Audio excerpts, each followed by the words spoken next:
That's sort of my dream job, you know, being somewhere, having a location that you look after and being able to see the differences that you make month to month, year to year, and I think that's kind of the goal. Oh yes, rocking the tea cosy.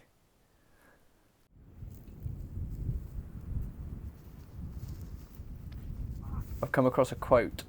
Billy Connolly, the Scottish guy, but he was quoted to say, "Never trust a man who, when left alone in a room with a tea cosy, does not try it on as a hat."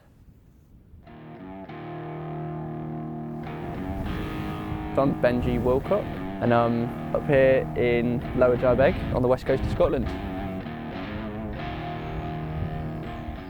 My dad's always worked in the energy sector, but has been very much into green energy. And my mum, when she was around, was very, very into campaigning for animal welfare. She wouldn't buy products that were animal tested. On family walks, we used to go out with bags and pick up rubbish, plastic waste, tin can waste, glass waste. So like, we've always been aware of those problems since we were kids. And it's only now that they're becoming popular to actually become engaged with.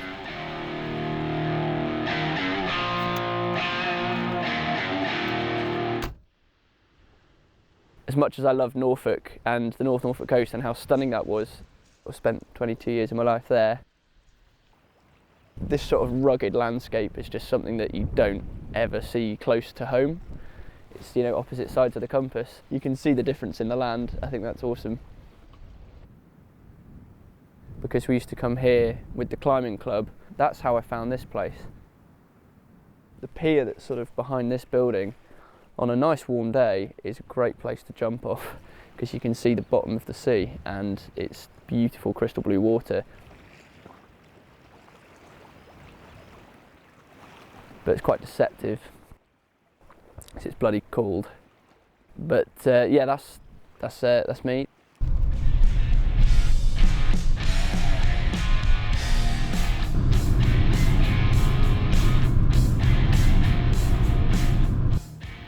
I guess my family was kind of the most influential factor in how I got into nature. I mean, Norfolk's obviously like meant to be the birdwatching capital of Britain. My grandparents just used to take me out birdwatching. Parents used to take me out birdwatching. My grandparents got me into moth trapping. You know, at the time when I was a kid, I thought, oh, birdwatching can be a job, even though it's obviously a bit more important than that. And then that's what got me interested enough to go and do it at university. And that's how I've ended up back up here, working for the RSPB.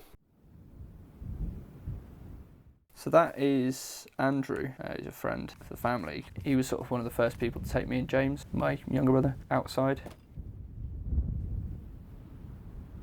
Some of the lines on the sandstone up in Torridon, on that Torridonian sandstone, are world class. And because it's lesser known than other places, they're not polished, they're not ruined, it's still, you know, it's still really, really good conditions. It's just an amazing setting. You can be climbing on these awesome, enormous boulders and turn around and there's, you know, snow-capped peaks behind you.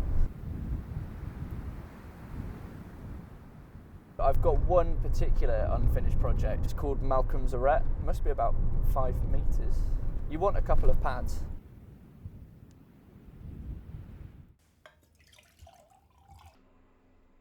It's called the most classic 7B, it's most sought after 7B in Scotland. It goes up the right hand side of that on some sort of sloping rails. So there's a bog under it, there's water everywhere. Before now, without pads, they used to just let go and they'd kind of go waist deep in the bog and they'd have one go and then they'd drag themselves out of the bog, walk home, and that was it. But that was in 2007, that was the first time Malcolm's Arete was climbed. So 12 years since the first guy did that, which is kind of nuts. I think someone thought that was possible. But that's bouldering.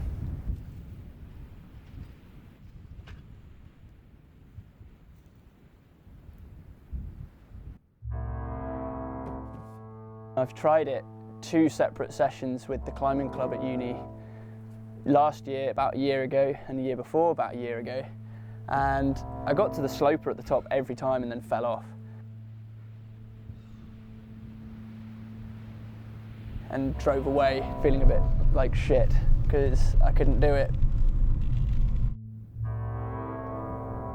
don't know, probably put like 6 or 7 hours into it before now. Also, I've got stronger since then.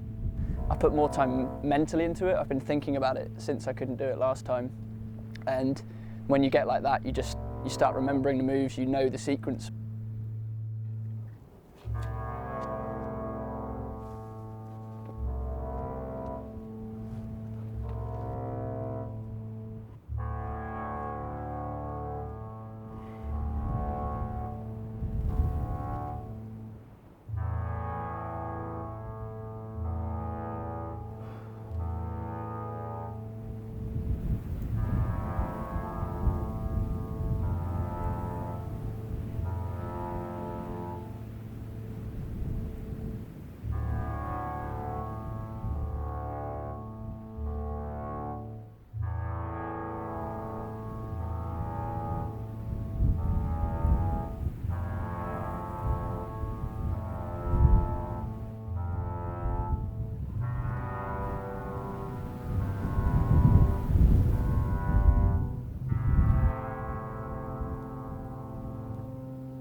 So when I turned up today, I could just do it, just execute the sequence, and it went really well. But I think the other thing was having just the one pad down.